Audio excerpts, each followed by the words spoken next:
Ọhaneze ndị Igbo ndị na-ekiri anyị na-ekene unu. Ọ ka bụkwa onye nke gị onye nze Ben Ugochukwu Iko. O wee bụrụ ụbọchị taata anyị nọ na St. Patrick Catholic Church Isuofia. O wee bụrụ nke ndị oyibo na-akpọ Rededication of the Catholic Church Parish Isuofia. Bishop anyị bụ ụmụ gị ndị St. Patrick Catholic Community Isuofia, ma ndị dị ndụ ma ndị nwụrụ anwụ, ndị niile nyere aka ịrụ ụlọ ụka na mbụ na ndị nyere aka ịrụ anya n'oge ugbu a jikọrọ aka ọnụ na-ewere igodo na akwụkwọ eserese ka a na-akpọ plan ụlọ ụka anyị bụ St. Patrick's wee na-aranye gị n'aka inye ya nna anyị dị asọ ka o wee kpamkpam ebere maka ofufe nru ya.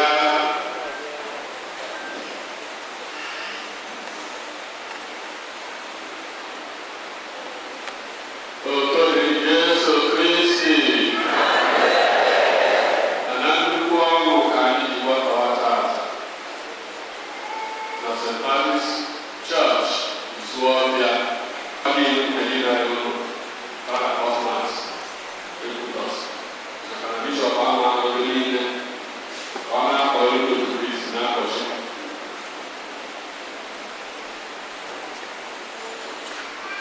Ka dịka ụkọchukwu na-edetebe anyị sekwu anya, anyị na-enyefe ya igodo ụlọ ụka anyị maka ọrụ ịfụ na ndị otu Kristi na-egbu ohere ihe ha chọrọ maka ife Chineke na ụlọ ụka, na-arịọ ya ka ngozi n'otuto na mmeri dị afọ ya mgbe niile site na Kristi onye nwe.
Chinefo ife a na-agbanwe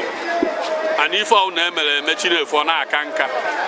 ọ bụ ezie na oge edoro n'ụka asọ n'ife dịka 13 gara aga na ọmaka eji ya ama atụ mana tata na mmebi na ihe dị iche iche ma ihe ọfọ na-apụta na ọdịmma na a ga-akpakwu ya aka maka na dịka anyị si ikwu na a sị na ayịkata ka ara bụrụ ọgbọ arịkata ka ara bụrụ ọgbọ ayịwa ka ara nwee ego ọwụ na ndị mmadụ kwụsị ịga n'iru fụ na ihe a na-echebu na ọma bụrụzie ochie so anyị nwere aṅụrị dịka esi ikwu nke a bụ izi na-eme ya anyị ghọtara na emebugo ya ọfụ n'Awka Diocese na Obeledu maka na oge ọ bụla abịa n'ụlọ ụka edolo asọ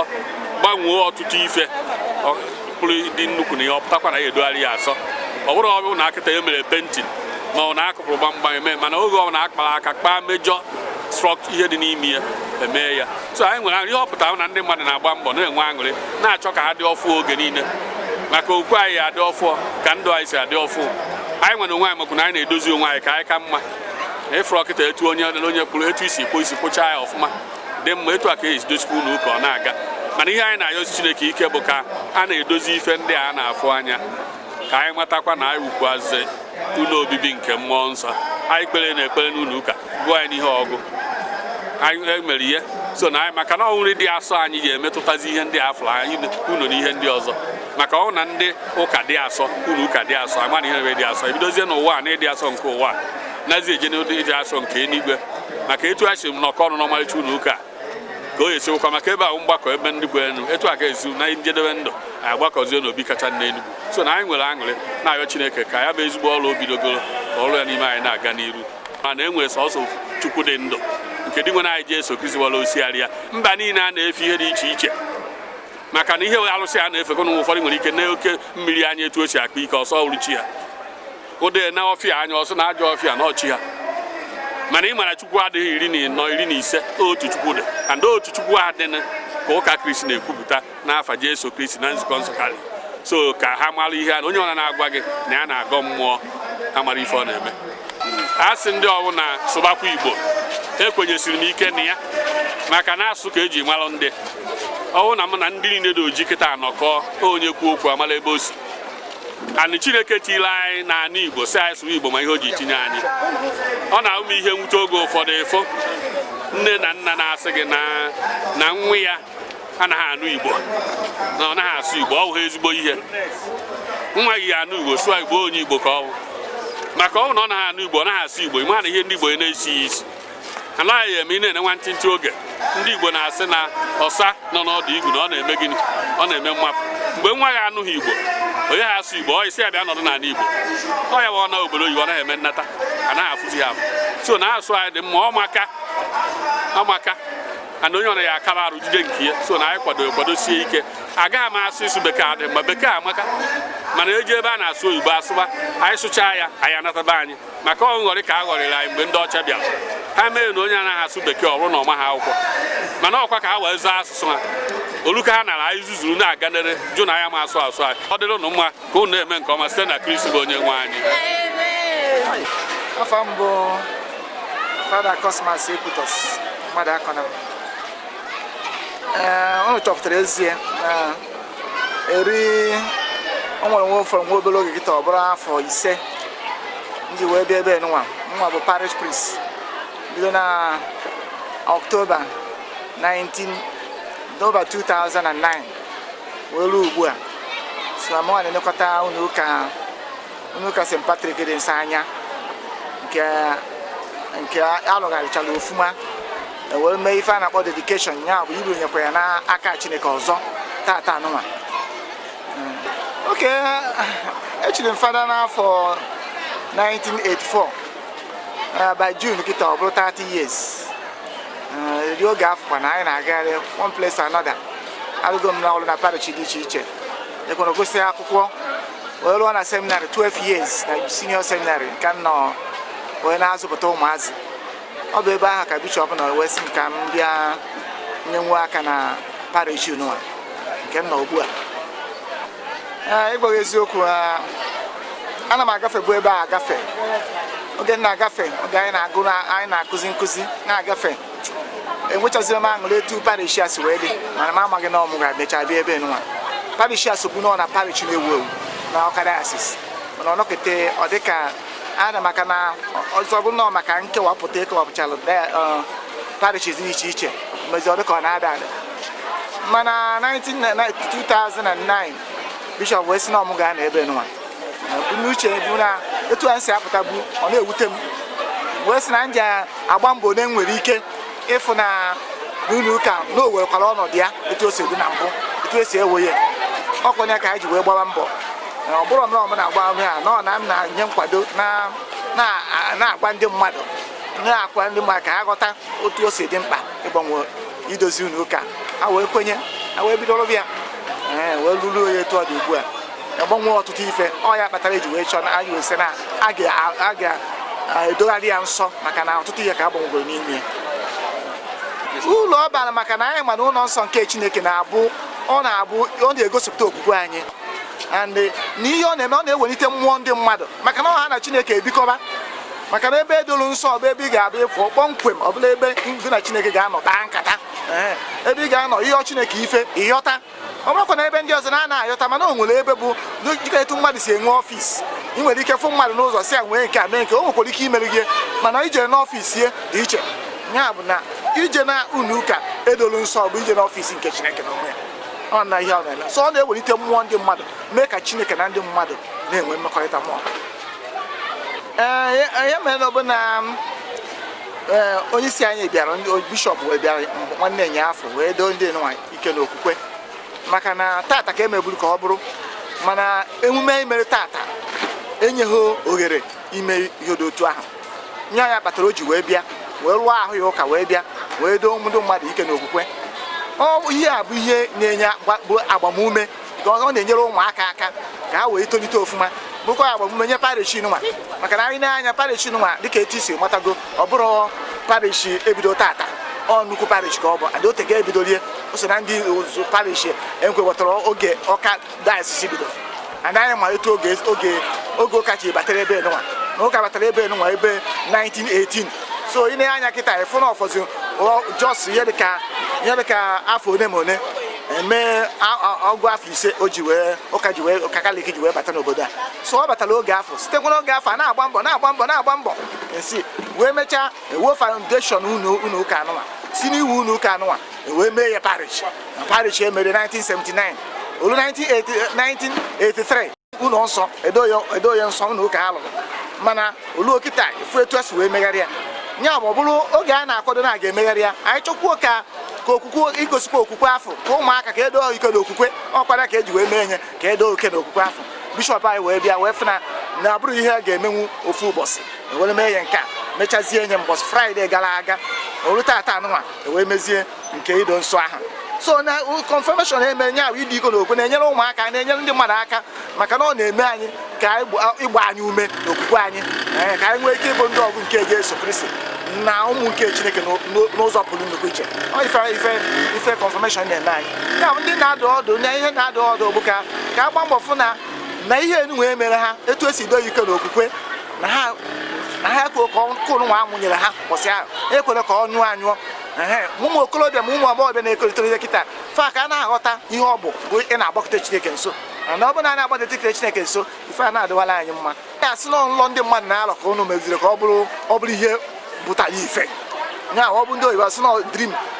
enwe ka ọ bụrụ becoming a reality nya bụ na ndị mmadụ na oge ụfọdụ na-achọ ihe nwa maka na ị na-anya tata na Igbo na be anyị efu na Igbo na-adazi ada ọ na-adụ ka na-ada nwe onye na-asụ asụsụ Igbo ịsụba asụsụ Igbo onye na-asụ na-asụ asụsụ Igbo na-amụ ya amụ ka o ji asị na ọ maghị ihe ma ọ na amaghị akwụkwọ ka o ji wee na-asụ Igbo mana anyị jee n'obodo ndị ọzọ jee ndị Yoruba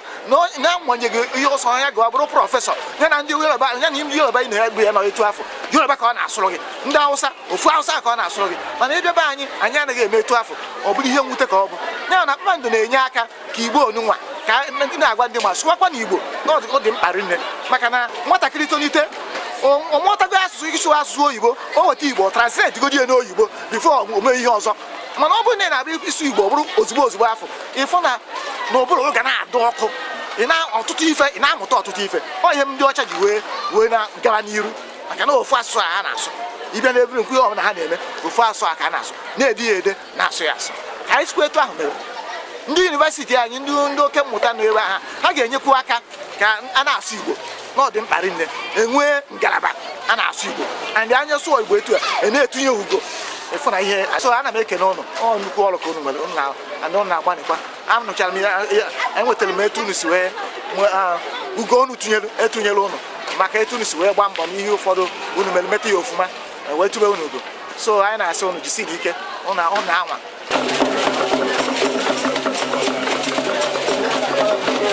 Thank you.